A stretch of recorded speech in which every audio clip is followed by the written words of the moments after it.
Hello students, എല്ലാവരും സുഖമായിരിക്കുന്നല്ലോ അല്ലേ? അപ്പോൾ നമുക്ക് എക്സാം അടുത്ത മാസം 3-ാം തീയതിയാണ് നമുക്ക് എക്സാം സ്റ്റാർട്ട് ചെയ്യുന്നത്. Second mid time exam start ചെയ്യുന്നത്. നിങ്ങൾക്ക് എല്ലാവർക്കും ടൈം ടേബിൾ കിട്ടി കാണും.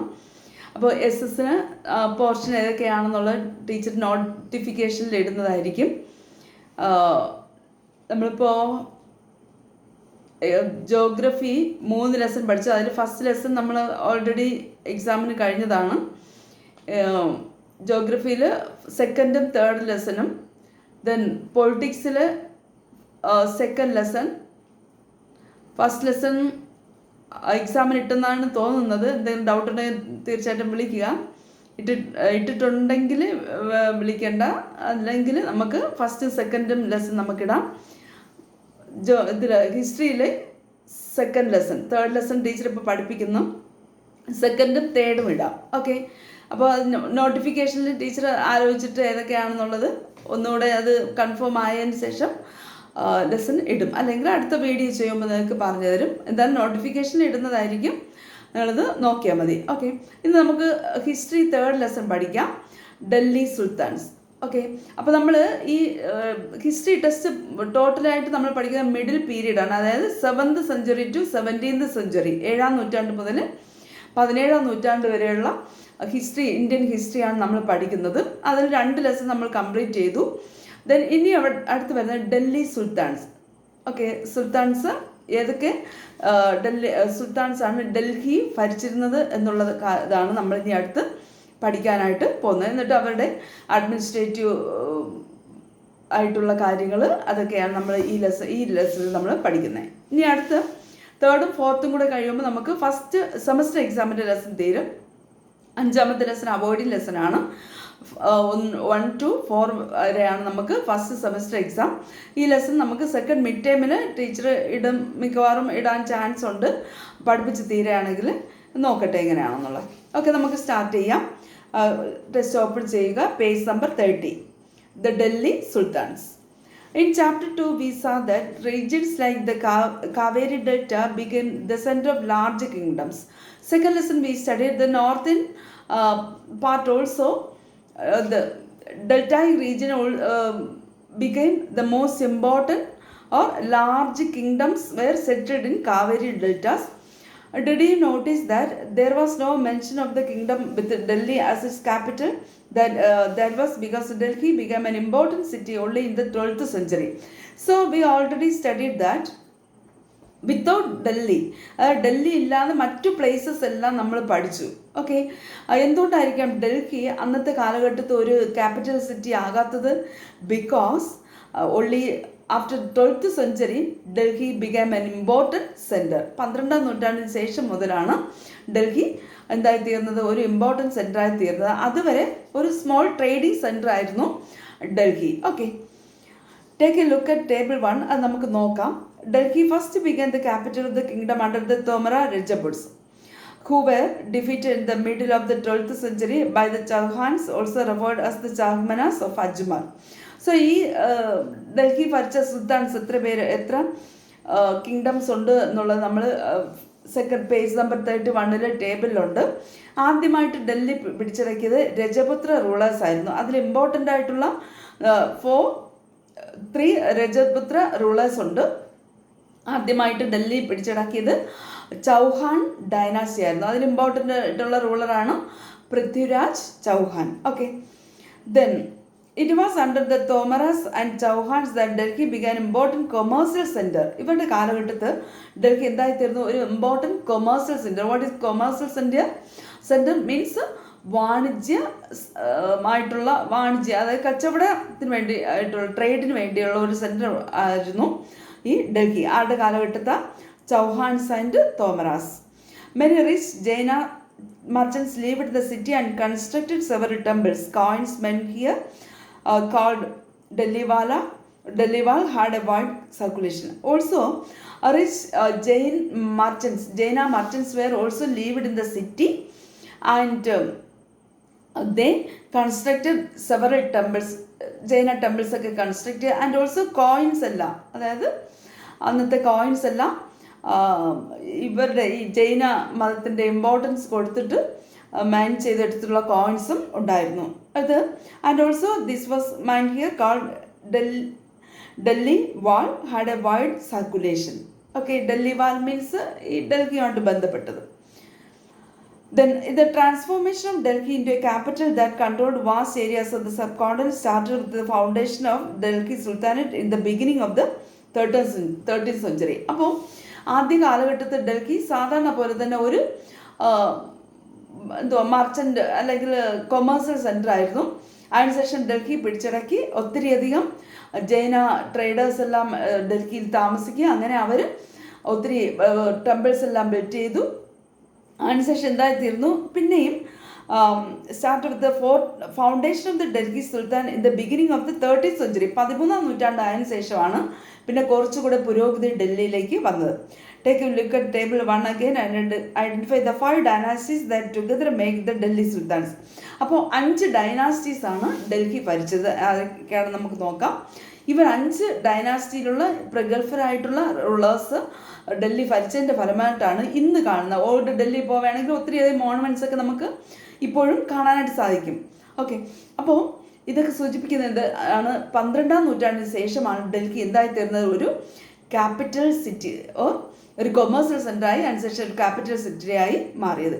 അതിനുശേഷം നമ്മൾ അടുത്ത് മുഗൾ റൂളേഴ്സ് പഠിക്കും. ആ മുഗൾ റൂളേഴ്സ് വരുമ്പോൾ നമ്മൾ അവരുടെ അഡ്മിനിസ്ട്രേറ്റീവ് സെൻ്ററായി തീർന്നതിൻ്റെ ഫലമായിട്ട് ഇന്ന് കാണുന്ന രീതിയിൽ ഒത്തിരിയധികം ടെമ്പിൾസും അതോടൊപ്പം തന്നെ മോസ്ക് മറ്റു ഒത്തിരി കൊമേഴ്സ്യൽ സെൻ്ററൊക്കെ സ്ഥാപിച്ചതായിട്ട് ഓൾഡ് ഡൽഹിയിൽ നമുക്ക് കാണാൻ സാധിക്കും.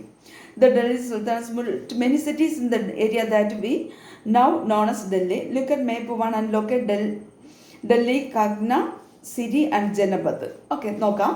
The rulers of Delhi 5 important kingdoms ruled Delhi. അത് നോക്കാം. First Rajputra ഡൈനാസ്റ്റിയാണ്.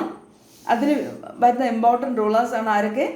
അനഗപാല 1130 to 1145.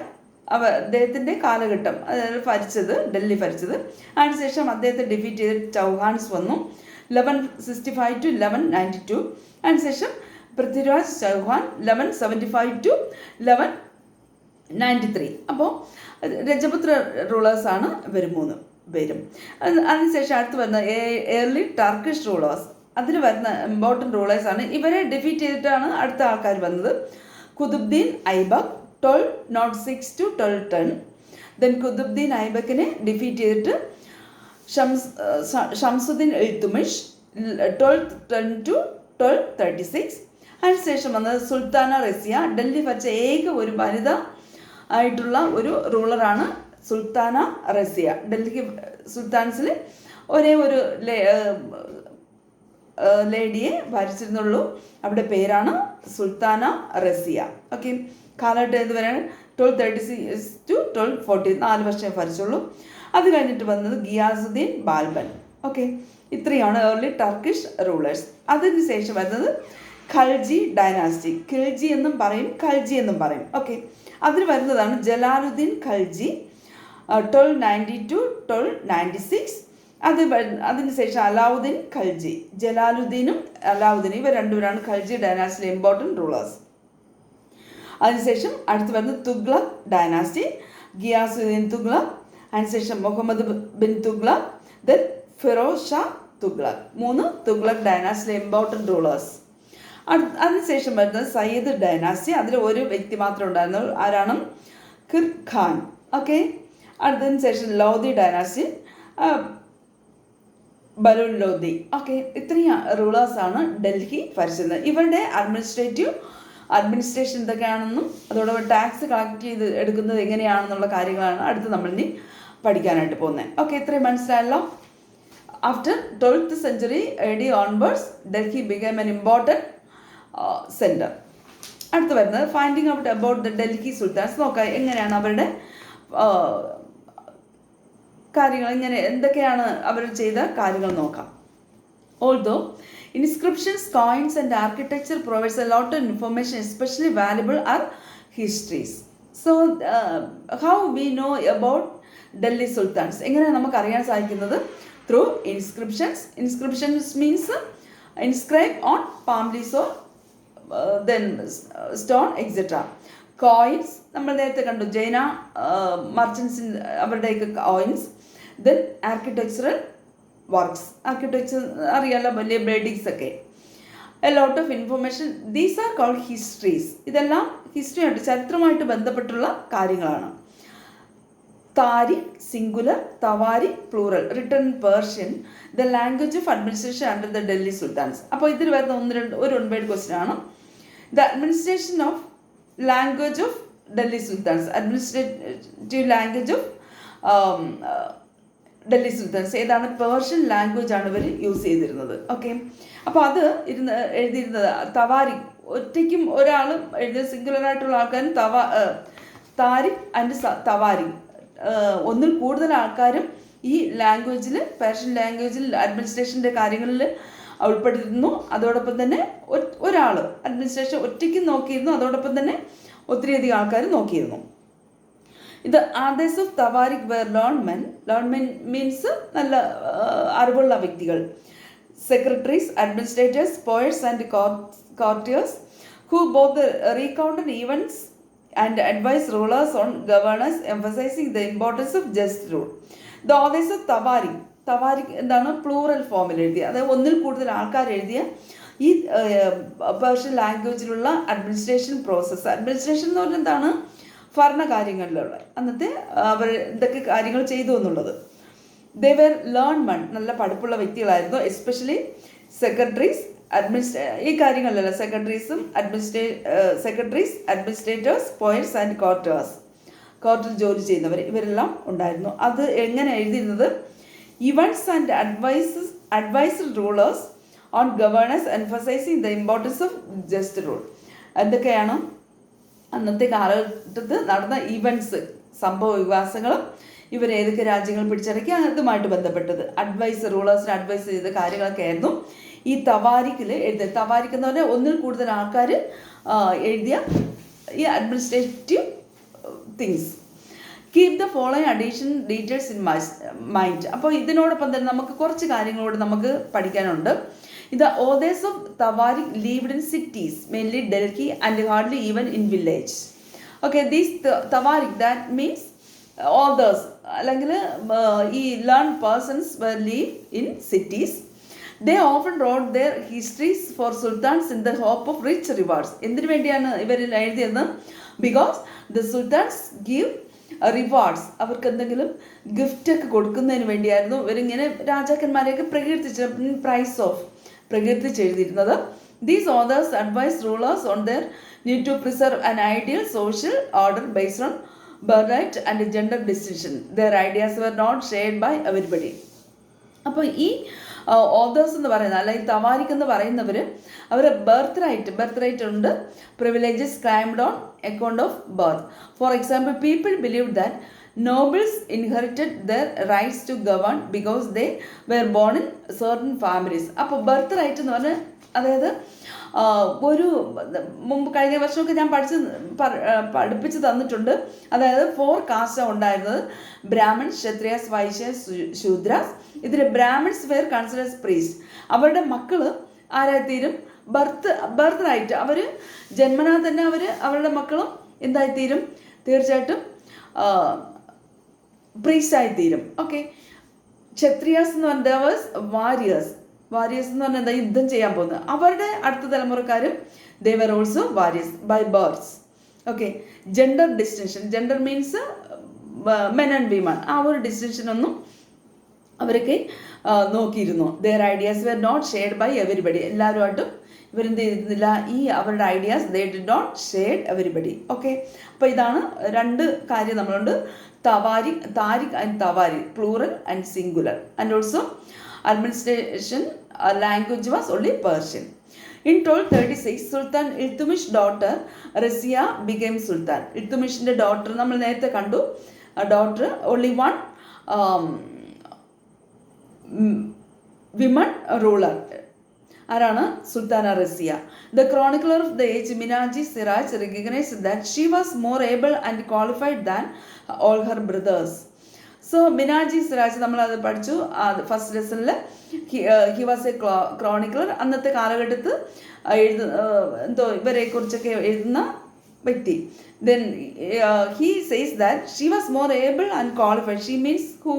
Sultana Razia was more able and qualified than all her brothers. That is why she became the ruler of Delhi. But he was not comfortable and having a queen as ruler. No, അന്നത്തെ കാലഘട്ടത്ത് ഒരു lady ഒരു queen ആകുന്നത് എന്ന് പറഞ്ഞാൽ ഭയങ്കര ആർക്കും ചിന്തിക്കാൻ പറ്റാത്തതാണ്. Now the nobles happy at the attempts to rule independently, she was removed from the throne in 1240. 1240 എന്ത് ചെയ്തു? ഇവരുടെ സഹോദരങ്ങൾ തന്നെ ഇവിടെ എന്ത് ചെയ്തു? കൊന്നു കളഞ്ഞു. അപ്പോൾ താഴെയുണ്ട് എന്താണ് മിനാജി സിറാജ് സുൽത്താന റസിയെ കുറിച്ച് പറയുന്ന കാര്യങ്ങൾ എന്തൊക്കെയാണെന്നുള്ളത് ആ ബോക്സിനകത്തുണ്ട്, നിങ്ങൾ വായിക്കുക. ഓക്കെ, ഇത്രയും മനസ്സിലായോ? ഇനി അല്പോട് നമുക്ക് നോക്കാം. From garrison town to empire, the expansion of the Delhi sultans. അവർ ഡൽഹി പിടിച്ചടക്കിയെങ്കിലും ഡൽഹി മാത്രമല്ല ഭരിച്ചിരുന്നത്, ചുറ്റുമുള്ള ഒത്തിരിയധികം places also they captured and they expand the nearby places. In the early 13th century, the control of the Delhi Sultans rarely went beyond heavily fortified town occupied by garrisons. So not only ruled Delhi, but they also captured nearby places, then occupied by garrison. Garrisons means a fortified settlement with soldiers. Okay, അതാണ് garrison town എന്ന് പറയുന്നത്. Fortified towns with armies. The Sultan seldom controlled the hinterland ഉണ്ട്. The lands adjacent to a city or port that supplies with goods and services. പോർട്ടുമായിട്ട് ബന്ധപ്പെട്ട port areas അല്ലെങ്കിൽ കടൽ തീര പ്രദേശം. ഇവർക്ക് അന്നത്തെ കാലഘട്ടത്തിൽ ഇന്നത്തെ പോലുള്ള ഒരു ഫെസിലിറ്റീസ് ഇല്ലാത്തത് കാരണം ആൾക്കാരെല്ലാം മറ്റു ട്രേഡിനൊക്കെ വേണ്ടി വന്നിരുന്നത് ഒള്ളി ബൈ സീ റൂട്ട്. അത് കാരണമാണ് ഈ ഹിൻഡർലാൻഡ്, അതായത് പോർട്ടെല്ലാം ഇവർ ഒക്കുപ്പൈ ചെയ്തിരുന്നത്. Depend upon trade, tribute or plunder for supplies. So garrison and hinterland. Garrison means garrison town എന്ന് പറഞ്ഞാൽ എന്താണ്? ഫോർട്ടിഫൈഡ് സെറ്റിൽമെൻറ്റ്സിനെയാണ് ഗാരിസൺ ടൗൺ എന്ന് പറയുന്നത്. Hinterlands means port areas. ഇതെല്ലാം അവർ ഒക്കുപ്പൈ ചെയ്തിരുന്നു. Because they depend upon trade, tribute എന്ന് പറഞ്ഞാൽ എന്താണ്? കപ്പം കൊടുക്കുക അല്ലെങ്കിൽ ടാക്സ്. പ്ലണ്ടർ എന്ന് പറഞ്ഞാൽ എന്താണ്? കൊള്ളയടിക്കുക. ഇതെല്ലാം ചെയ്തിരുന്നത്. ഇതെല്ലാം ചെയ്യാൻ വേണ്ടിയാണ് ഈ ലാൻഡെല്ലാം ഇവർ എന്ത് ചെയ്തിരുന്നത്? ഒക്കുപ്പൈ ചെയ്തിരുന്നത്. Controlling Garrison towns in distant Bengal and Sindh from Delhi was extremely difficult.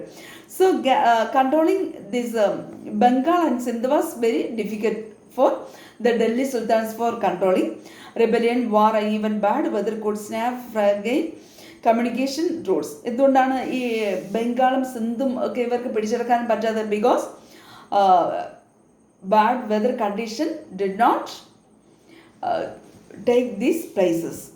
Delhi's authority was also challenged by Mongol invasions from Afghanistan and by governors with rebelled at any sign of the sultan's weakness. അപ്പോൾ അതോടൊപ്പം തന്നെ ഇവർ Mongolians, അഫ്ഗാനിസ്ഥാനിൽ നിന്നുള്ള Mongolians എന്ത് ചെയ്തു? Mongolians important റൂളറാണ് Genghis Khan. അതെല്ലാം നിങ്ങൾ ബാലരമ ഡൈജസ്റ്റിലൊക്കെ വന്നിട്ടുണ്ട്. നിങ്ങളതൊക്കെ വീട്ടിലുണ്ടെങ്കിൽ വായിക്കുക. ഈ കാര്യങ്ങളെല്ലാം അതിലുണ്ട്. ദെൻ മംഗോൾ ഇൻവേർഷൻ, ഡൽഹി പിടിച്ചടക്കുന്നതിന് വേണ്ടി മംഗോളിയൻസ് എന്ത് ചെയ്തു? അഫ്ഗാനിസ്ഥാൻ വേണ്ടി വന്നു. എപ്പോഴാണ് ഏത് റൂളറാണ് വീക്കായിരിക്കുന്നത് ആ സമയത്ത് ഇവരെന്ത് ചെയ്യും? ഇങ്ങനെ വന്ന് മംഗോളിയൻസ് ഇൻവേഷൻ നടത്തിയിരുന്നു. The Sultan barely survived these challenges. Its expansion occurred during the reign of Ghiyasuddin Balban, Alauddin Khilji and Muhammad bin Tughlaq. പക്ഷേ ഈ മൂന്ന് റൂളേഴ്സിൻ്റെ ആരുടെയൊക്കെ കാലഘട്ടത്താണ്? ഗിയാസുദ്ദീൻ ബാൽബൻ, അലാവുദ്ദീൻ ഖിൽജി ആൻഡ് മുഹമ്മദ് ബിൻ തുഗ്ലക്. ഈ മൂന്ന് റൂളേഴ്സിൻ്റെ കാലഘട്ടത്താണ് ഡൽഹി എന്ത് ചെയ്തത്? എക്സ്പാൻഷൻ ചെയ്തത്. മറ്റു റൂളേഴ്സിൻ്റെ കാലഘട്ടത്തിൽ നിന്നും വലുതായിട്ടുള്ള എക്സ്പാൻഷൻ നടന്നില്ല. കാരണം എന്താണ്? ഒന്നിന് വാർ നടത്താനായിട്ടുള്ള ആർമി ഇവർക്ക് സെറ്റപ്പ് അല്ലായിരിക്കും, അല്ലെങ്കിൽ ബാഡ് വെതർ കണ്ടീഷൻ ഇങ്ങനെയൊക്കെ ആയിരിക്കും. പക്ഷേ these three rulers, Ghiyasuddin Balban, Alauddin Khilji and Muhammad bin Tughlaq, ഇവരുടെ കാലഘട്ടത്താണ് ഏറ്റവും കൂടുതൽ എക്സ്പാൻഷൻ നടന്നത്. The first set of campaigns along the internal frontier of the Sultanate aimed at consolidating the hinterland of the garrison town.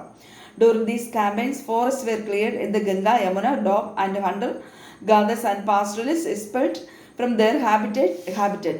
അപ്പോൾ ആദ്യത്തെ എക്സ്പാൻഷൻ നടന്നത് ഇൻറ്റേർണൽ ഫ്രണ്ടിയർ, അതായത് ആദ്യത്തെ എക്സ്പാൻഷൻ നടന്നത് എങ്ങനെയായിരുന്നു? ഇവർ ഫോറസ്റ്റ് വെയർ ക്ലിയർ ചെയ്തു, forest were cleared and also hunter gatherers and pastors expelled from their habitat. അവരുടെ ഹാബിറ്റാറ്റിൽ നിന്നും ഇവരെ മാറ്റിയതിന് ശേഷം ഫോറസ്റ്റ് ക്ലിയർ ചെയ്താണ് ഫസ്റ്റ് എക്സ്പാൻഷൻ ആര് നടത്തിയ ഈ റൂളേഴ്സ് നടത്തിയത്. ഓക്കെ, ഫസ്റ്റ് എക്സ്പാൻഷൻ നടത്തിയത് എങ്ങനെയാണ്? During these campaigns forest were cleared in the Ganga, Yamuna, doab and hunter gatherers and pastoralist means ആട്ടിടയന്മാർ, they were expelled from their habitat. These lands were given to peasants and agriculture was encouraged. അപ്പോൾ ഈ agriculture, അതായത് forest clear ചെയ്ത് ആർക്ക് കൊടുത്തു? പെസൻസിന് കൊടുത്തു. എന്തിനു വേണ്ടിയാ? Agriculture പർപ്പസസിന് വേണ്ടി. New fortresses and towns were establish to protect trade routes and to promote regional trade. അതോടൊപ്പം തന്നെ പുതിയ ഫോർട്രസസ്, അതായത് ഫോർട്ടിഫിക്കേഷൻ, കോട്ടകൾ കെട്ടുകയും അത് പുതിയ towns were establish to protect, എന്തിനു വേണ്ടി? To protect trade routes to promote regional trade. Trade routes എന്തിനു വേണ്ടിയാണ് പ്രൊട്ടക്ട് ചെയ്യുന്നത്? റോബോസ് ഒക്കെ ഉണ്ടായിരിക്കും അവിടെ ആ കാലഘട്ടത്ത്. അവരിൽ നിന്ന് രക്ഷ നേടുന്നതിന് വേണ്ടിയാണ് എന്ത് ചെയ്യുന്നത്? ഈ ട്രേഡ് റൂട്ട്സ് എല്ലാം പ്രൊട്ടക്ട് ചെയ്തത്. ഓക്കെ, അപ്പോൾ ഫസ്റ്റ് എക്സ്പാൻഷൻ എന്താണ് നടത്തുന്നത്? Forest land were cleared for agricultural purpose. ഇതാണ് ആദ്യം ഇവർ ചെയ്തത്. Second expansion occurred along the external frontier of the sultanate. Military expeditions into southern India started during the reign of Alauddin Khalji. അപ്പോൾ second expansion നടത്തിയത് ഏതിലേക്കായിരുന്നു? Army കുറച്ചുകൂടെ വിപുലീകരിക്കുന്നതിന് വേണ്ടിയായിരുന്നു ഇവർ second expansion നടക്കുക. ആദ്യത്തെ എക്സ്പാൻഷൻ നടത്തിയത് അഗ്രികൾച്ചർ പർപ്പസസിന് വേണ്ടി. സെക്കൻഡ് എക്സ്പാൻഷൻ നടത്തിയത് എന്തിനു വേണ്ടിയായിരുന്നു? ആർമി എക്സ്പാൻഡ് ചെയ്യുന്നതിന് വേണ്ടി.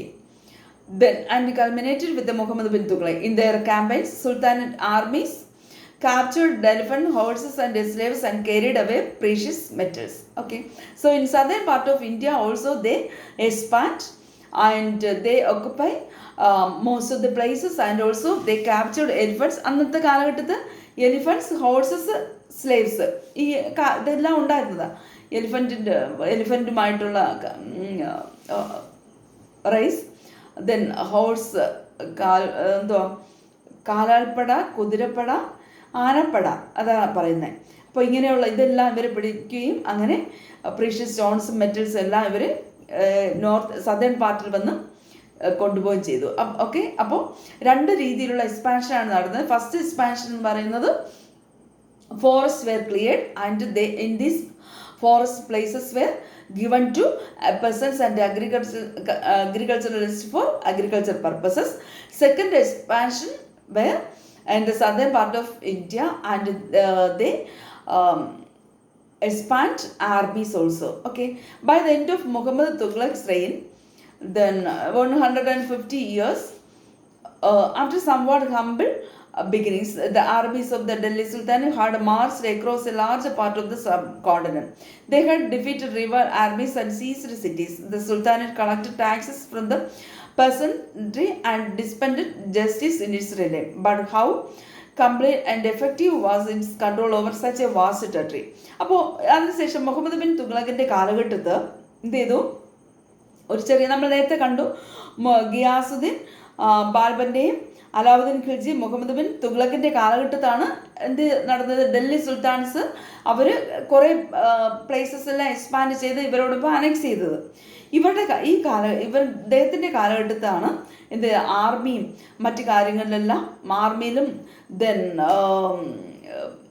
മറ്റു രീതിയിലുള്ള, അതായത് ട്രേഡായാലും ആർമി ആയാലും അതെല്ലാം കൂടുതൽ എക്സ്പാൻഡ് ചെയ്തത് ഈ മുഹമ്മദ് ബിൻ തുഗ്ലക്കിൻ്റെ കാലഘട്ടത്തായിരുന്നു. ഓക്കെ, ഇത്രയും കാര്യങ്ങൾ നമ്മൾ ഇന്ന് പഠിച്ചു. ബാക്കി പേജ് നമ്പർ 36 മസ്ജിദ് നിർമ്മിക്കുന്നത്, അതായത് അന്നത്തെ മസ്ജിദിൻ്റെ ഡോം ഷേപ്പായിട്ടുള്ള മസ്ജിദൊക്കെ എങ്ങനെയാണ് നിർമ്മിക്കുന്നതിനെ കുറിച്ചുള്ളതാണ് ഇതിൽ പറയുന്നത്. നമുക്ക് വേണ്ട എങ്ങനെയാണ് ഫേസ് ചെയ്ത് എവിടെയാണ് ഫേസ് ചെയ്തിരിക്കുന്നതെന്നും അതെല്ലാം ആണ് പറയുന്നത്. നമുക്ക് ഇതൊന്നും ക്വസ്റ്റ്യൻ ചോദിക്കത്തില്ല, ഷേപ്പും ബാക്കി കാര്യങ്ങളൊക്കെയാണ്. ഇനി നമുക്ക് പേജ് നമ്പർ 37 നോക്കിയാൽ മതി.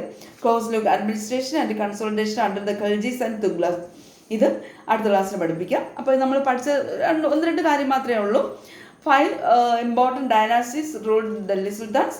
Then after 12th century AD onwards, Delhi became an important commercial center.